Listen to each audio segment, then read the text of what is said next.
안녕하세요. 미소교회 최준영 목사입니다. 2023년 12월 12일 오늘 나에게 주시는 생명수 샘물 한 모금 시작하도록 하겠습니다.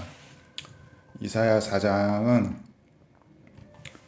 하나님께서 예루살렘 멸망 후에 이스라엘 남유다 멸망 후에 그럼에도 살아남은 자들에게 주시는 은혜에 대해서 말씀을 하고 있는데요.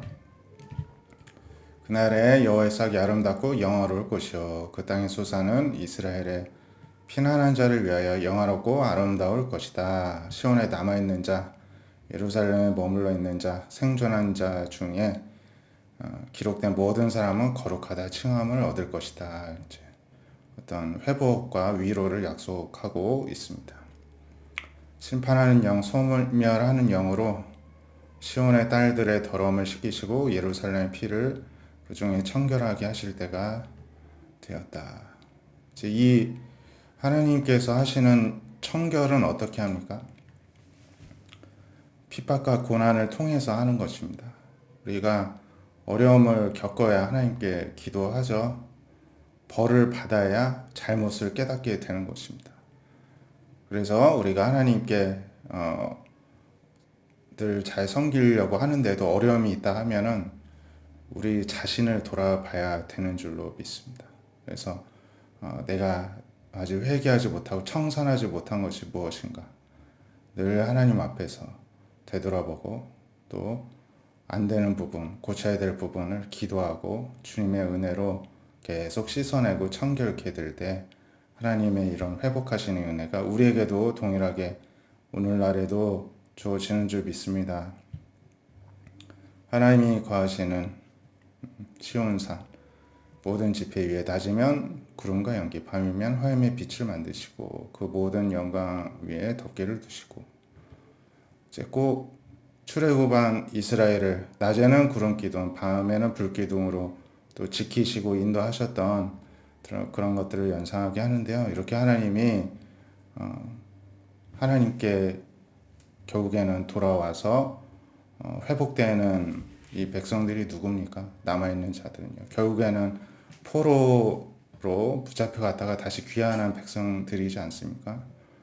그들에게 이렇게 피할 곳을, 숨을 곳을 하나님께서 되어 주시겠다 이렇게 약속을 하신 것입니다. 또한 장차 이제 그 후에 포로 귀환만이 아니라 예수님께서 오셔서 또 이루실 회복에 대한 또한 예고라고도 할 수가 있겠습니다. 사도행전 11장에 보면은 10장에서 베드로가 이제 고넬료라는 이방인 백부장을 만나서 그에게 복음을 전하고 그들 가운데에 회심이 있고 또 온 가족이 예수님을 믿게 되는 일, 성령을 받게 되는 일들을 보게 되었습니다. 그래서 베드로가 설교할 때 모든 사람에게 성령님이 임하셔가지고 이들이 이제 성령 세례를 받았다는 것입니다. 베드로가 깜짝 놀란 것이죠. 하나님이 이방인들도 구원하시는구나. 이제 그걸 알게 됐습니다. 그래서 유대에 있는 사도와 형제들이 이방인들도 하나님의 말씀을 받았다는 소식을 들었습니다. 베드로가 예루살렘에 갔을 때 할례자, 정통 유대인들이 비난합니다. 너가 어떻게 무할례자, 이방인의 집에 들어서 함께 먹었느냐 책망을 하자 이제 일어난 일을 차례로 설명합니다. 내가 요바에서 기도할 때 환상 중에 큰 보자기 같은 게 이제 내려오는데 그 앞에 네 발 가진 거, 들짐승 기는 거, 공중에 나는 것들이 있는데 이걸 잡아 먹으라 했는데 제가 어떻게 그럽니까? 전 못합니다. 속되고 부정한 것이라 제가 먹을 수 없습니다. 했더니 두 번째로 소리나서 하나님이 깨끗하게 하신 것을 너가 속되다고 말하지 말라 합니다. 이 속된 것을 베드로가 정한 게 아니죠. 하나님의 율법으로 어떤 먹어도 되는 짐승, 부정하니까 먹지 말아야 되는 짐승을 하나님이 정하시고 그걸 지키게 하신 것입니다. 그런데 그걸 깨트리시는 분도 하나님이시죠. 하나님이 깨끗하게 하신 걸 너가 속되다고 하지 말라 합니다. 이런 일이 이제 3번 이제 환상 가운데 보았다는 것입니다. 그런데 이제 가이사랴에서 이 고넬료가 이제 사람을 보내가지고 초청을 하는데 성령님이 아무 의심만 하지 말고 가라고 이제 하셨다는 것이죠. 그래서 여섯 형제와 함께 그 집에 들어가서 그가 이제 우리에게 말하기를 천사가 내 집에 서서 말하되 너가 사람을 요바에 보내어 베드로라는 시몬을 청하라고 했다는 이야기를 들었습니다. 그가 너와 내 온 집에 구원받을 말씀을 내게 이르리라 함을 보았다는 것입니다. 재밌는 거는 천사가 이제 고넬료에게 이러한 이야기를 해줬는데요. 천사가 직접 구원받을 말씀을 전할 수도 있지 않겠습니까? 근데 구원받을 말씀을 베드로 시몬에게 들으라는 것입니다. 하나님이 우리가 아무리 지혜가 부족하고 말주변이 없어도 구원받을 말씀을 사람을 통해서 전파하게 하신다는 것을 알 수가 있습니다.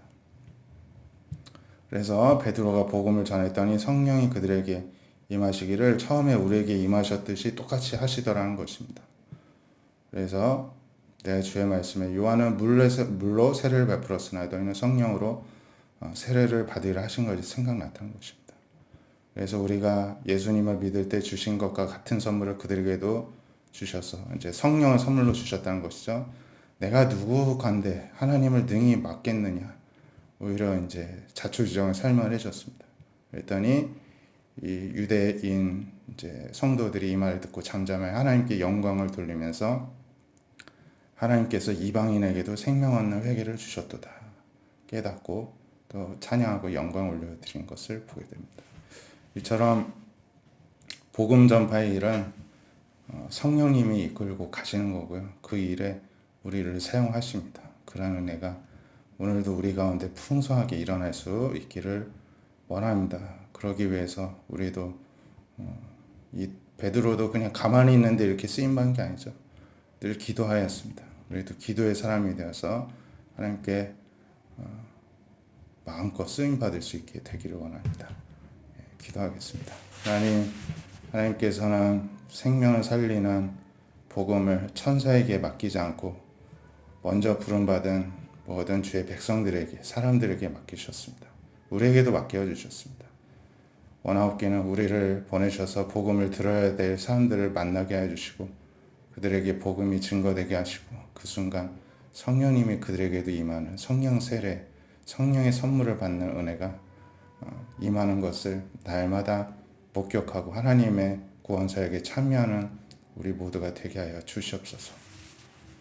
늘 하나님께로 돌아오는 자에게는 하나님께서 위로와 또 회복과 또 하나님이 품어주시고 지켜주시는 은혜가 따른다는 것을 우리가 늘 기억하고 또 하나님께로 돌아온 자들에게도 그렇게 또 권면하고 위로할 수 있는 우리가 되게 하여 주시옵소서. 오늘도 믿음으로 저희들 살아가기를 소망하오니 주의 성령님께서 한 걸음 한 걸음 매 순간 우리를 지켜주시고 인도해 주시길 원하며 살아계신 예수님의 이름으로 감사기도 드립니다. 아멘. 오늘도 기도 가운데 성령의 사람으로 살아가시기를 축복드립니다. 감사합니다.